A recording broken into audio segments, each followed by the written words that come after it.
from Remy Farm Music, and thank you again for joining me for one of my Canva tutorials. So today I'm going to show you how I make my vector files of my piano keys that I use in my worksheets in Canva.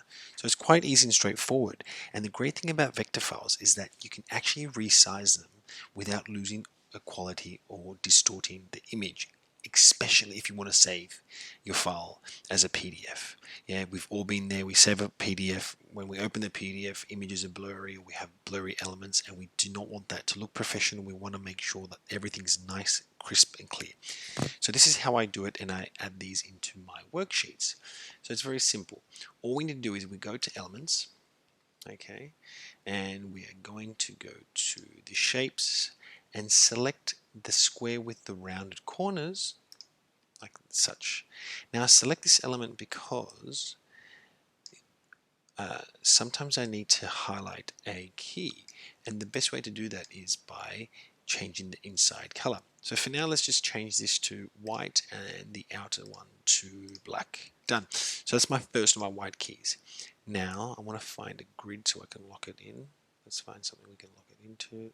There we go. See that? I found that pink line which locks it in to make it easier to make sure that all the white keys are in the same plane level. Now I'm going to duplicate this and drag it right next to that. See how it's nice and locked on that line, and I'm going to shift it a bit over. Done with my arrows. I'm going to copy and paste that and duplicate until I have all the white keys. Okay, so duplicate that, and let's do that again. Good.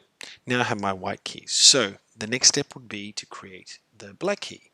And now we're going to get one of the white keys, duplicate it, shift it into place where the white keys go, so the black keys go, and we're going to just resize until I'm happy with the white key and black key size proportions. Now this is just to demonstrate, so I haven't made any proportions exactly as the piano. It's just to make sure that I can show you how to do this. So now we're going to color in the black key all in black, and now I have my black key. So we're going to duplicate that and repeat that process. See how it locks in to make sure we are nice in the same plane.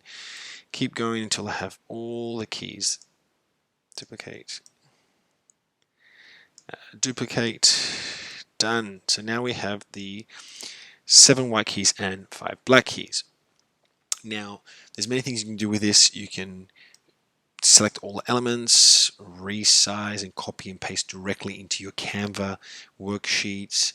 I can duplicate all this block of elements and paste right beside to make a longer keyboard, etc.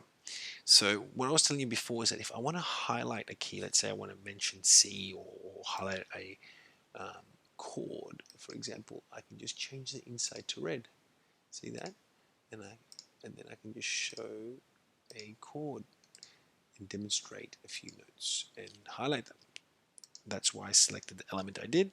Let's just go back and change that back to the color. Now there's 2 options here. Like I said, you can either copy and paste this directly into one of your worksheets, or you can save as a PNG, which is exactly what we want as a vector file, so I can actually export and then import to a different program. So the best thing is, even though I have this file, let's just go copy, and let's go and to home and create a, let's just go to logo just to make it quick.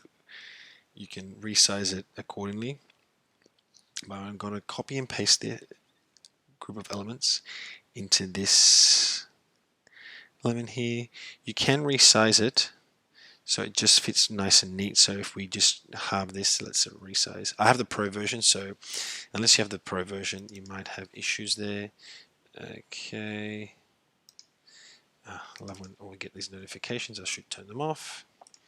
Let's resize that. See there, I've resized it so it fits nicely in my element, and I can just do that and then save it as a PNG. Now I have the Pro version, which gives me the extra benefit of saving it with a transparent background, which is nice because it only saves the outlines, and then you can actually overlay this on a different colored page, but that doesn't really matter. Now, I really hope this has been useful and that you can use this into one of your worksheets. I use Canva all the time to create my worksheets, and if you head over to my website, you can see all the music resources I create with Canva. I absolutely love Canva, and I hope you love it too. Thank you for watching my tutorial. I hope it's been useful. Please subscribe to my channel and share this video with anyone you think it may be useful to. All right, have a nice one. Bye. Dan.